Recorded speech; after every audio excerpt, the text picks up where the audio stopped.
Conversar com quem entende. O geógrafo e climatologista Marcel Ligabô, que é especialista em furacões da Universidade de São Paulo, mora nos Estados Unidos e está na Flórida justamente para acompanhar de perto o Milton. Tudo bem com o senhor? Seja bem-vindo à Rádio Bandeirantes. Obrigado pelo convite. O porquê que dessa vez o furacão deve ter esse efeito catastrófico, professor? Porque muitos passam por ali. O grau 5, a categoria 5, também já aconteceu outras vezes. O que tem de diferente no Milton? O ângulo de incidência dele, tá? Raramente nós tivemos, na verdade, isso último nesse mesmo grau de incidência em 1848, no grande furacão de Tampa, tá? Então ele vem perpendicular à costa, ele não margeia, tá? Geralmente, esses furacões, o Ian, 2 anos atrás, o próprio Idalia, o ano passado, esse ano o Helene, eles foram margeando a península da Flórida, né? E esse está vindo literalmente de oeste. Então ele está vindo perpendicular. Isso piora muito, agrava muito a elevação momentânea do mar, tá? Porque o grande impacto do furacão são as águas. 95% das vidas, da perda financeira, vem por causa da água. É a água do mar que a gente está preocupado, tá? Então agora as regiões entre Sarasota até Fort Myers, você pode ter uma elevação momentânea do mar de até 15 pés, que seria mais ou menos 5 metros. 5 metros é bastante coisa e agora há pouco nós conversávamos com a nossa editora de assuntos internacionais e ela comentou uma conversa que teve com o correspondente do Grupo Bandeirantes aí nos Estados Unidos, que é o Eduardo Barão.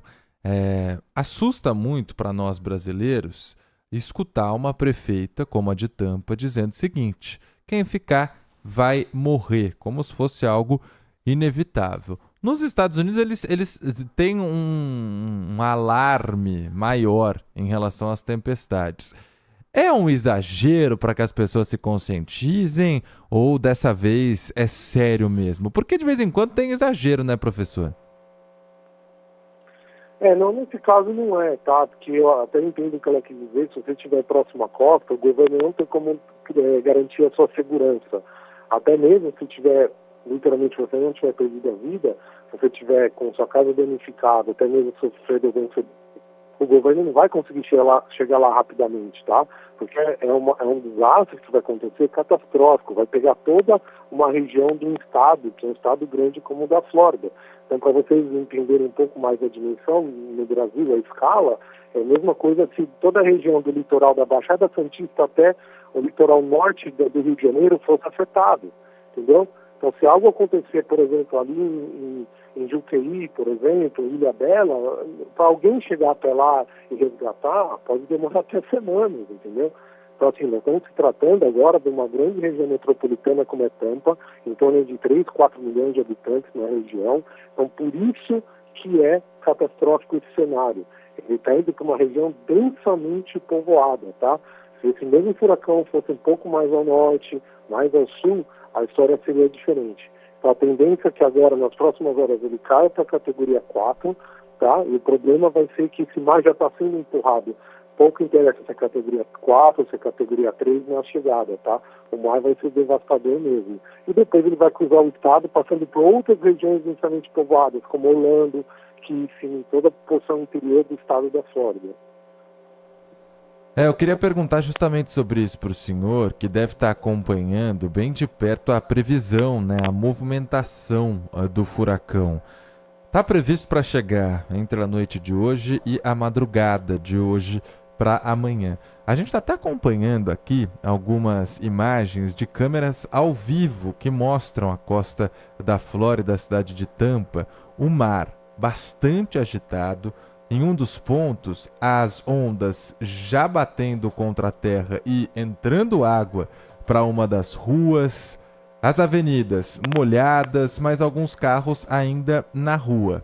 Existe alguma chance desse furacão desviar ou agora já está perto demais, vai passar mesmo pela cidade de Tampa, que está sendo usada como referência porque é a maior entre elas? Mas quais outras também serão gravemente atingidas? Toda a região ao sul de Tampa, Sarasota, tá?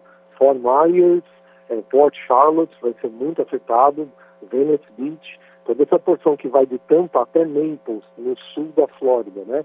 Ele não vai desviar a rota, ele vai entrar com força nessa região, tá? E inclusive ainda tenho que me dirigir até lá ainda, tenho que colocar 2 estações meteorológicas e pelo menos aí mais umas 5 câmeras, as câmeras que vocês viram ao vivo, sou eu que coloco, né, que vai para uma televisão aqui norte-americana.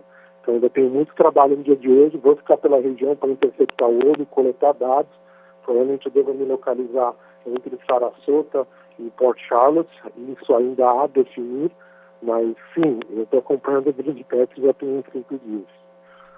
Olha lá, e aí a gente estava aqui acompanhando as câmeras, uma em Tampa, uma em Sarasota que o senhor comentou, a outra em Fort Myers e uma em Key West também. Key West é onde a onda já bate e a água entra em uma estrutura que está ali colocada. Em Sarasota e em Tampa, mar agitado, chuva, e isso é o que deve acontecer no resto do estado da Flórida, né? Só uma tempestade, um chuvão, como a gente chama aqui no Brasil. Outros países devem ser atingidos ou passa ali pelos Estados Unidos? Onde que perde força esse furacão?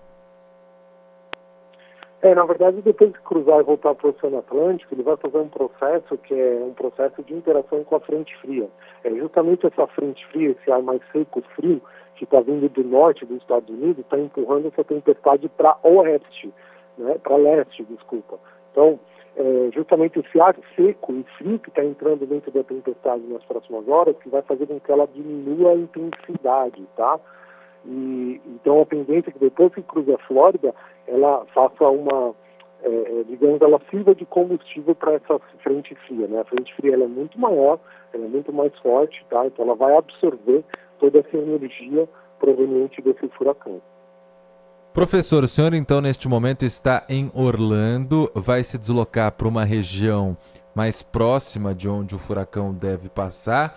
Comentou que vai colocar algumas câmeras. E aí no momento em que o furacão começar a passar, qual que é o trabalho que o senhor faz? Eu tenho que coletar a pressão atmosférica e eu vou ficar transmitindo ao vivo no meu canal. Para as pessoas entenderem e tiverem essa imersão. Porque meu trabalho aqui, a minha pesquisa é independente do meu trabalho que eu faço na internet. A internet eu uso nos canais de mídias sociais para divulgar para a população aqui brasileira que entra em pânico absoluto. São pessoas me ligando constantemente, chorando, desesperadas. Então, justamente minha mídia social para conscientizar e alertar os moradores aqui na região, que passam aí dos 300 mil brasileiros aqui na porção. Professor? Será que a gente perdeu contato com o professor Marcel Ligabue? Tá por aí?